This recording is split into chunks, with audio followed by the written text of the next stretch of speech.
Hi everybody, welcome to Savile Row. Not in the workshop today. Incredibly, we're seeing a couple of clients by appointment only, socially distanced. Sorry. But I thought you might be interested to just have a little walk up the street with me.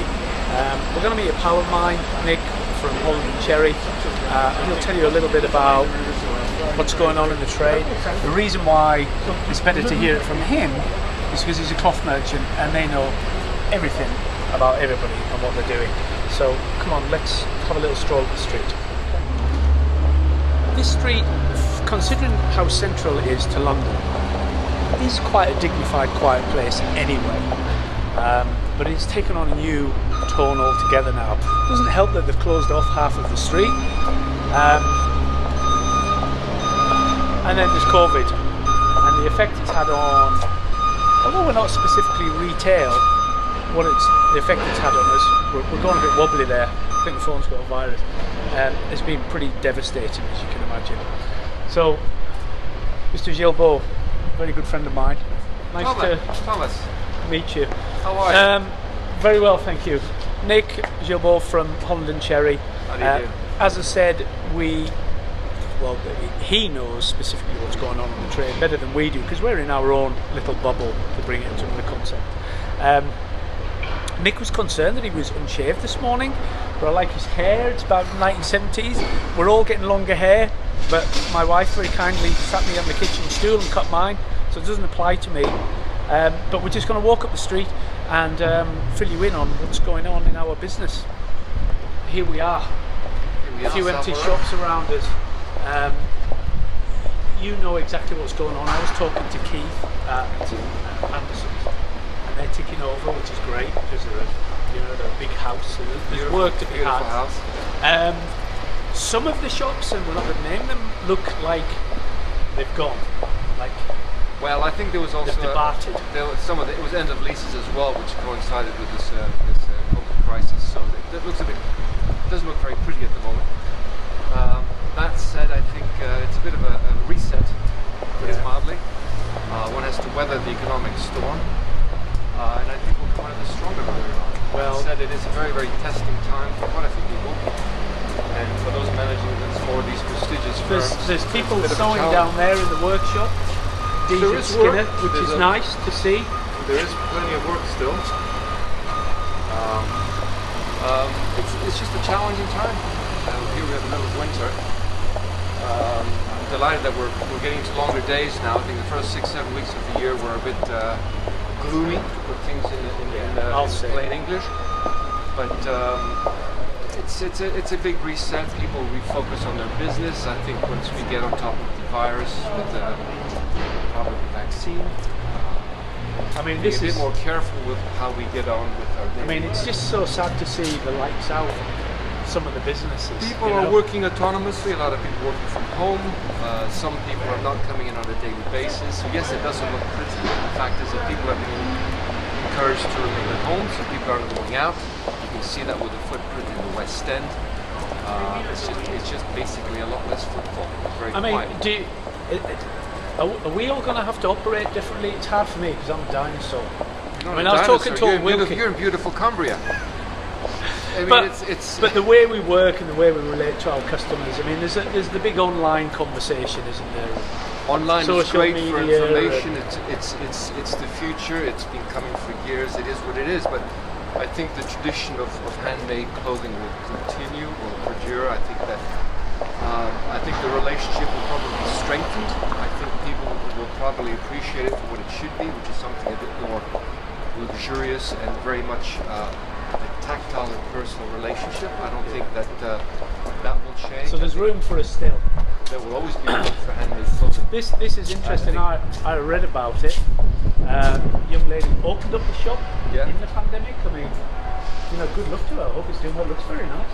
It's a lovely shop. Great product, and I think she will do very well. I think that the only way is up.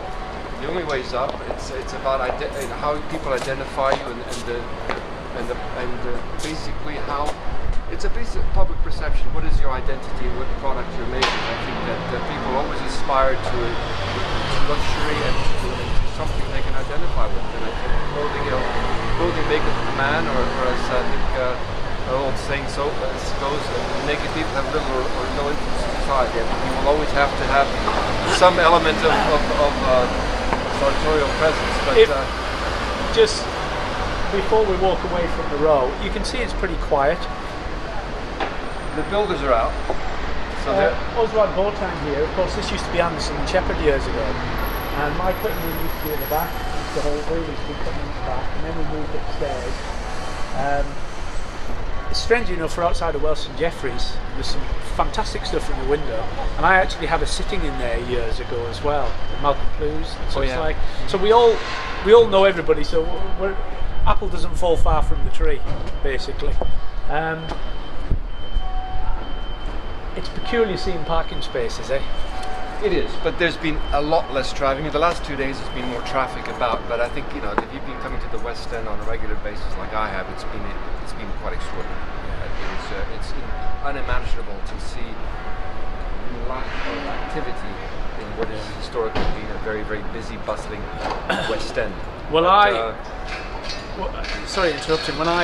When we had the first lockdown, I came to Nick and I said, look, I found a pub that's selling beer.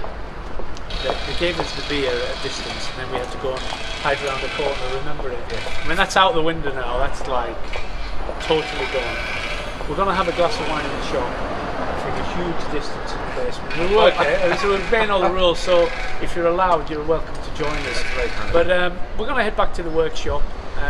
Thanks, Nick, for just all right. It's lovely to see you. Welcome to London. Glad you can make it down. You know, he'll be in a three-piece suit next time, and it'll be super groomed. So we all will.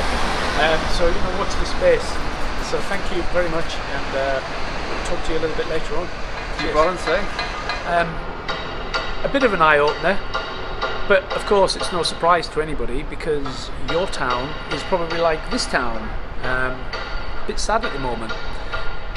I know in certain parts of the States it's buzzing and, you know, we're all in better states or worse states, but London, this is where we are at the moment. Another consequence, which is just as tragic, is our favourite little watering holes.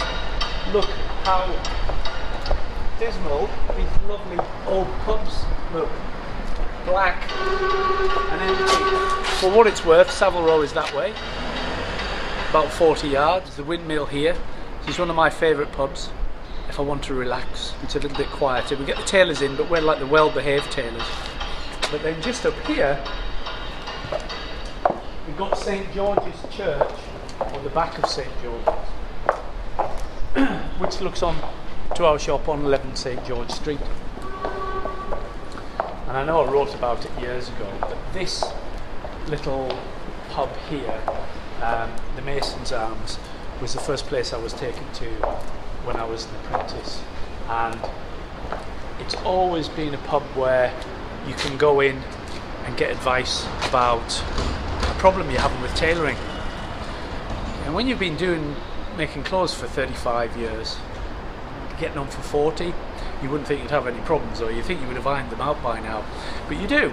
And that is the finest tailoring academy in Savile Row, in my opinion, and the beer's pretty good as well. So look, when you come here, West End, Regent Street's just there, come down this little street, take yourself in the Masons. You'll probably meet me in there. Thanks for dropping in.